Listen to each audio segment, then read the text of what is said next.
फिर मैंने सोचा शायद पहला दिन कॉलेज का, इसलिए अगले दिन मैं उसके आने का इंतज़ार कर रहा था और सोच रहा था कि कब हम आपस में बात करेंगे, क्योंकि मैं उससे बारे में बहुत कुछ जानना चाहता था।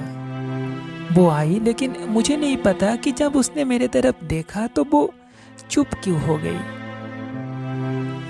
मैं उस दिन भी खुद उससे बात करने गया था। उसने बात तो करी, लेकिन फिर वही बातें। मैं बस उससे जो कुछ भी पूछ रहा था वो बस उसी का जवाब दे रही थी। लेकिन एक सवाल जो मैं हमेशा उससे पूछना चाहता था वो ही नहीं पूछ सका। पता नहीं क्यों।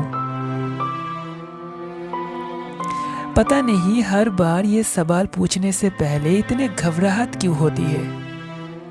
ये मुझे तो नहीं पता, लेकिन मुझे बस इतना पता था कि अगले दिन जो भी हो मुझे उससे पूछना ही होगा। और इस बार मैंने पूछा भी, क्या तुम्हारी कोई बॉयफ्रेंड है? उसने हंसते हुए जवाब दिया, बॉयफ्रेंड? नहीं तो।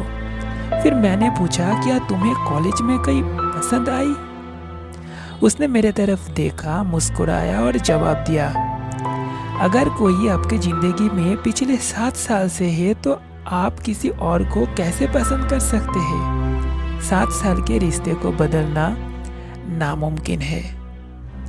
जब उसने अपने 7 साल के रिश्ते के बारे में बताया तो ऐसा लग रहा था जैसे ये रिश्ते 7 जन्म का है। और मैं उसके चेहरे की मुस्कान देख रहा था। दुश्मन भी नहीं चाहेंगे कि ऐसे रिश्ते कभी टूटे। ये जवाब सुनकर मैं एकदम से चुप हो गया। कुछ समझ नहीं आ रहा था कि क्या हुआ। अब उसने मुझे पूछा, वैसे क्या आपके लाइफ में कोई है? यह पहली बार था जब उसने मुझे कुछ पूछा, लेकिन इस बार जवाब देना मेरे लिए नामुमकिन था। कुछ देर बाद वो अगली क्लास के लिए निकल गई, लेकिन मैं वही रुक गया और सोचा कि कहानी थोड़ी अलग हो सकती थी।